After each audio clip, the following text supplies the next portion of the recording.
Micro drama series shoot করব। গল্পটা silver Sadia.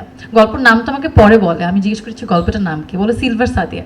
বললাম কি সিলভার, মানে সিলভার সাদিয়া, মানে আমার কাছে অনেক স্পেশাল, কারণ আমার নাম সাদিয়া, তার সাথে আমার প্রজেক্টের সাথে আমার নাম মিল, এটা আরও বেশি স্পেশাল মনে হয় যে এটা আমার জন্যই, কাজটা আমার। সো ওই ওনারশিপ নিয়ে কাজটা শুরু করেছি, কাজটা করেছি, পুরো টিমের সাপোর্ট। ডিরেক্টরের প্রথম ফিকশন এটা, উনি বিজ্ঞাপন নির্মাতা মিরাজ ভাই, তো তার ফার্স্ট ফিকশন। আমি জানি যে প্রথম যারা কাজ করে ডিরেক্টর বা আর্টিস্ট, আমরা প্রথম কাজগুলোতে অনেক বেশি কি বলে কোঅপারেট করি, অনেক বেশি শ্রম দেই, পরবর্তীতেও দেই, বাট প্রথম কাজের একটা অন্যরকম অনুভূতি থাকে। এই কাজেও তেমন। সো ডিরেক্টরের উপরেই ভরসাটা ছিল যে ডিফারেন্ট কিছুই করবে। প্লাস মায়ের দ্য স্টুডিওসের এটা প্রথম প্রজেক্ট, সাথে রান আউট আছে, সিনেমা হল আছে। জানি যে প্রত্যেকটা প্রোডাকশানই আসলে আমাদের, আমরা সবাই জানি যে এরা কতটুকু কী কী কাজ করে এসেছে।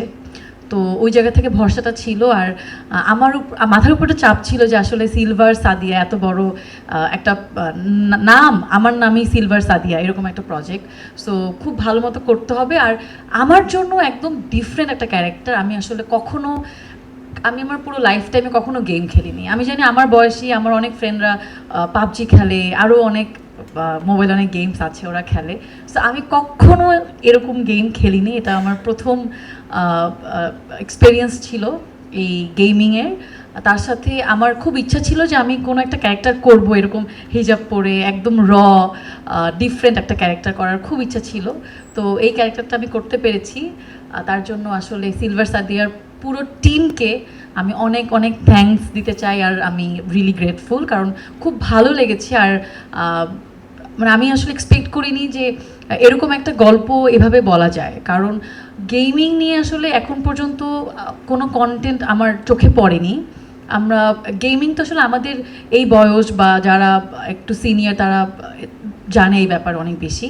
সো যেহেতু আমার খুব এক্সপিরিয়েন্স ছিল না, আমি কনফিউজ ছিলাম আসলে এটা কেমন হবে।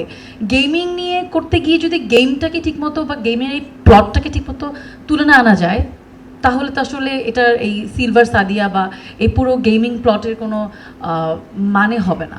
তো কিন্তু আসলে আমি দেখে খুব সারপ্রাইজড, পুরো কাজটাতে যেভাবে গেমটাকেও তুলে আনা হয়েছে, আবার ফ্যামিলি যে বন্ডিংটা, মায়ের সাথে মেয়ের বন্ডিং, বাবার সাথে মেয়ের বন্ডিং, সব কিছু মিলিয়ে কাজে শুরু থেকে এই পর্যন্ত এসে দেখলাম এক্সপিরিয়েন্স চমৎকার। আমার খুব ভালো লেগেছে।